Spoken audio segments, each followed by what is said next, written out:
사랑하는 기쁨의 교회 성도 여러분, 안녕하세요. 오늘은 다 같이 신명기 34장 1절에서 9절까지의 말씀을 함께 묵상하겠습니다.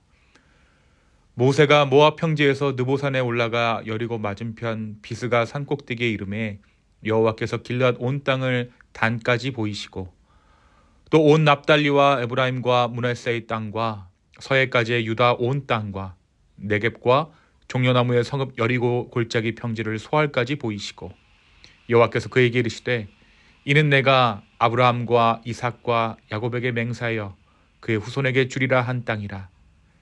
내가 너의 눈으로 보게 하였거니와 너는 그리로 건너가지 못하리라 하시매 이에 여호와의 종 모세가 여호와의 말씀대로 모압 땅에서 죽어 벳볼 맞은편 모압 땅에 있는 골짜기에 장사되었고 오늘까지 그의 묻힌 곳을 아는 자가 없느니라. 모세가 죽을 때 나이 120세였으나 그의 눈이 흐리지 아니하였고 기력이 쇠하지 아니하였더라.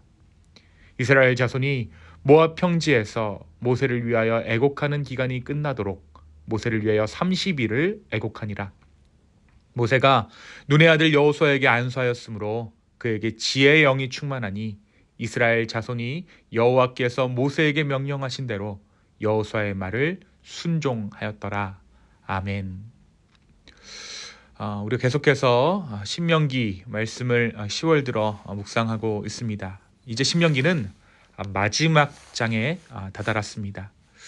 어제 묵상한 신명기 33장 1절에서 11절은 모세가 이스라엘의 각 지파를 축복하며 하나님의 신실하심을 찬양한 장면을 함께 나누었죠. 그는 각 지파의 상황과 연약함 속에서도 하나님의 은혜를 기억하게 했고 그들의 존재 자체가 하나님의 언약 안에 있다는 사실을 죽는 그 순간까지 선포했습니다. 오늘 말씀 신명기 34장은 모세의 생애가 마무리되고 하나님의 구속사가 다음 세대로 이어지는 장면들을 담아내고 있습니다. 조금 전에 읽은 1절부터 9절까지의 말씀은 모세의 마지막 여정을 차분하게 묘사하고 있죠. 모세는 모압 평지에서 느보산, 그러니까 여리고 맞은편의 비스가 산꼭대기로 올라갑니다. 그곳에서 하나님께서는 모세에게 약속의 땅 가나안의 전경을 보여주십니다.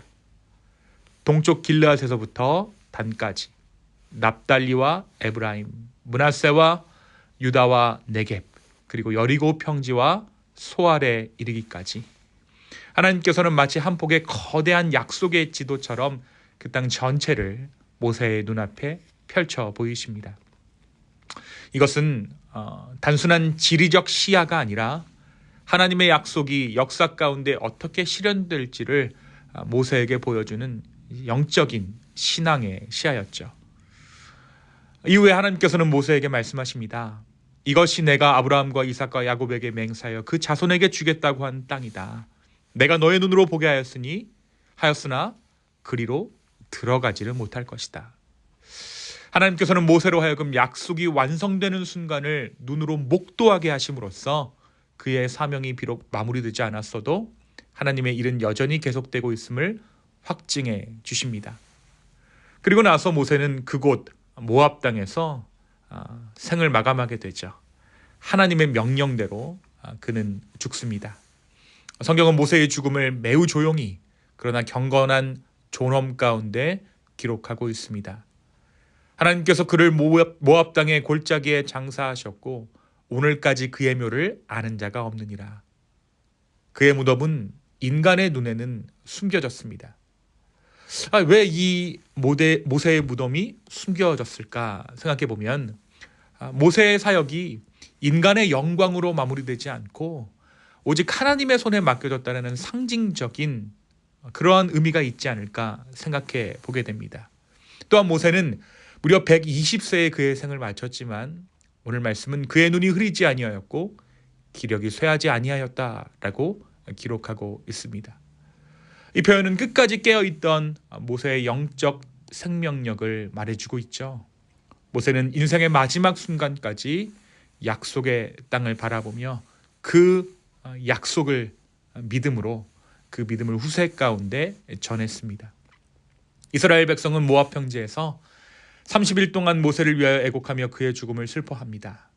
그러나 곧 여호수아가 성령의 충만함을 입어 모세가 안수한 대로 이스라엘의 지도자로 서게 됩니다. 사랑하는 성도 여러분, 오늘 말씀 이 신명기 34장은 우리에게 무엇을 말해주고 있을까요? 먼저 오늘 말씀은 언약 가운데 계시는 하나님을 보여줍니다. 우리는 특별히 4절의 말씀을 좀 주목해 볼 필요가 있습니다. 신명기는 겉으로 보면 모사의 서사죠. 모세의 이야기입니다.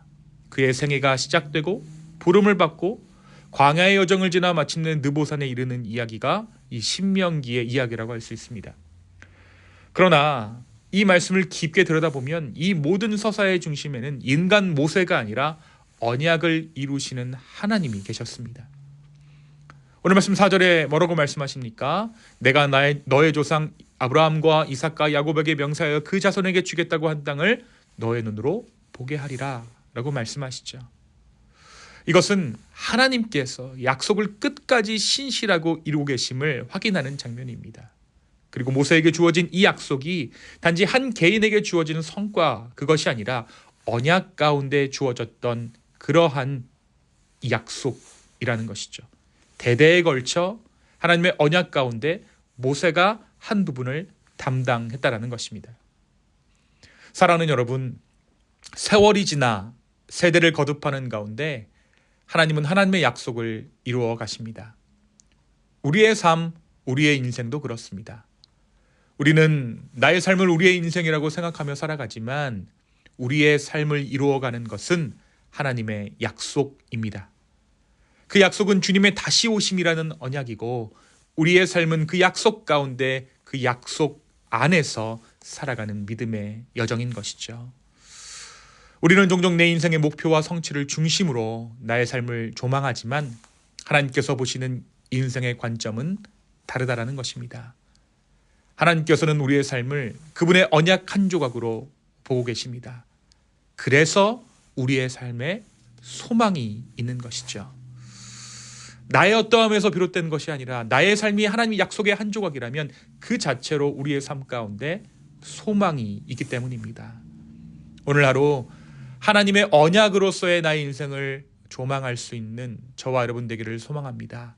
그리고 나의 나됨이 아닌 하나님의 소망을 그 안에서 발견하는 저와 여러분 되기를 예수님의 이름으로 축원합니다.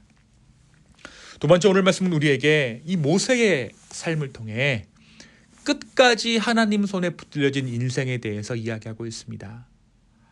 모세의 생애는 인간의 성공으로 끝나지는 않았지만 하나님 손 안에서 하나님의 계획 가운데 완전하게 마무리된 인생이었습니다.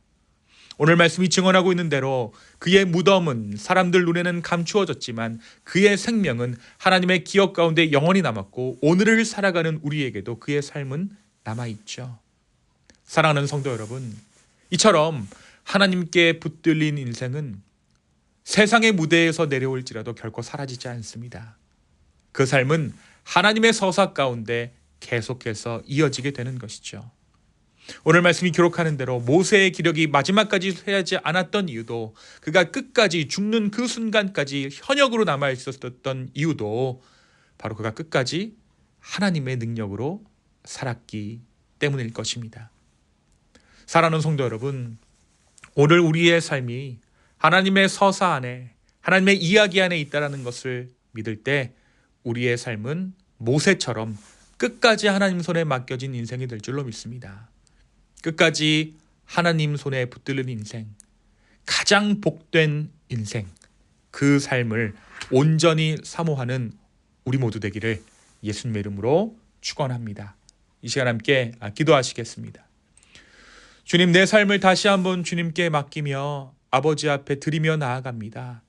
성령님, 우리를 긍휼히 여겨주시고 다시 한번 주를 바라보게 하시며 끝까지 하나님 손에 붙들려진 인생 살아가게 하여 주시옵소서. 주님, 하나님의 약속된 나의 인생, 그 가운데 주님의 소망을 발견합니다. 주여, 우리를 긍휼히 여기시고 우리를 인도하여 주시옵소서. 감사합니다. 이 모든 말씀 예수님의 이름으로 기도하였습니다. 아멘.